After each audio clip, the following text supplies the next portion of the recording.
So being a maiden concert, buli omu ndowooza nga building ku maanyi ge yadaataddemu abayimbi abazze bamwadde ebigambo ebyongera omugumya. Ebongera omugumya. Ebyo bibaamu. Olwo n'abanene abazikoze abasinga Martha. Nezigaana. Ate ne nezigaanira ddala. Aliwo ne betugenze ne batayimba. Waliwo munno gwe baaleetera ku gundi. Mwajjukidde? Olwo ne gwe waliwo neerabira byali alina okujja nayo ku stage ne tubisanga ne tubituulako emmanju eyo. Amma Martha, you already oli wa maanyi, otosange kyo tekikoleka mutiitiziddya. Next time. Bayirabe kino kibagambira wa. Ekiwala ekyaba kiroga mweyongere. Kubanga singa temukiroga. Soko twabayimbi nga bawa Martha ebigambo ebirungi. Okay.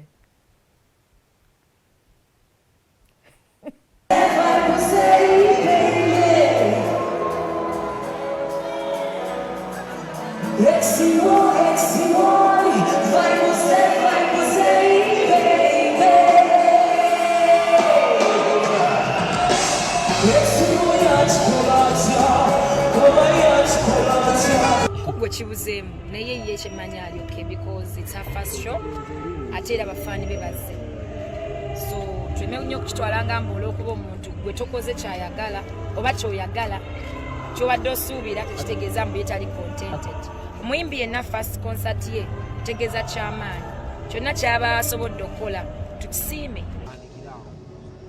Kisinziira ekifo mwe yatadde kyafunamuko enjega mujjukira mwenna ebbanga emabega eribaddewo tebawo nebibabirakira ebitonotono oluusi akadde ak'okulanga tekabadde kawanvu ne circumstances nyingi ezibaawo naye good enough she has appeared on the show era show ebaddeyo and it has been a good show. Yeah. Ayogera ne Martha ne mugamba Martha, don't stop, just keep going. Mukama ajja kutereza buli kimu and this is just the beginning. Kyobona bagande mugambe kagenge kuyimbi kasango ngende ndabe naye nangamba nde nabayimbire Mukama kabayimbire. Well, nze sisuubira nti omuntu yenna ategeera asobola okujajinga Martha oza atali muyimbi oba atali faani wa music kubanga obuvumu bwokka bwe yakozesezza okugamba nti kakole concert ye tumusiime for that kubanga okukola concert si kyangu ffenna gye tutandikidde tetwalina buvumu obwo kyali kizibu nnyo okukola decision n'ogamba okole concert but okubanga atekinze eyo step kitegeeza mukyala mugumu ali brave ate amanyi ne kyayagala.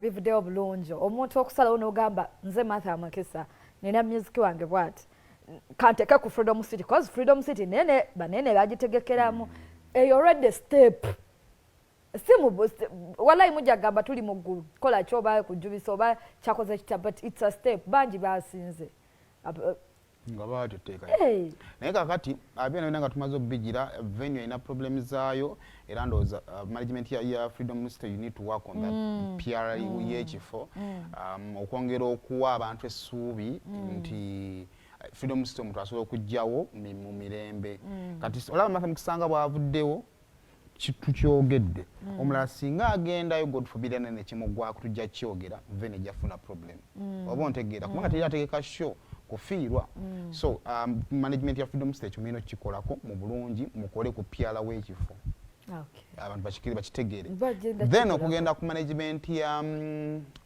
Martha bw'otunuulira mu setup ya show bakoze bulungi naye I think you're relaxed omwana yagenze mu concert nga talina luyimba ekyo kikulu nnyo mu ndongo y'e Kampala. Spice yali agenda cricket over wano nga fena tubuuza Spice agenda cricket over okukola kinaakuba regular everybody kept quiet oba otegeera oluyimba lwa vibe omwaluleeta ne mujja museka busesi nze kyo nkibabuulira mulekeraawo okuseka babwa sente ne muzirya mulekeraawo okuseka mukwate ennyimba z'abaana omanyi promoting eyalanze concert bagiranze bulungi by the way nze kuba bono bulangu bali tebuva ne kati bukyaliko TV zona badde kwebuli mulekera okusekera mu promotion y'omwana ne mugenda ne mbako TV ze mulaba bakuma musanga mu masaluni ne muloza nti music atambula mu bantu be wansi kyova nti twatuuse mu kivulu kya Martha kutuloza nti wa uptown Sophie Nantongo najja bunane bayimuka oba ntegeera abantu ba uptown basalawo muziki gwe Uganda wano aba downtown be basalawo ezo buli kimwe ekya Uganda nga cha bantu ezo show za saluni ezo ate n'abasound bataddeeko bateekako ne bajjako eddoboozi ekyo nno nkibabuulidde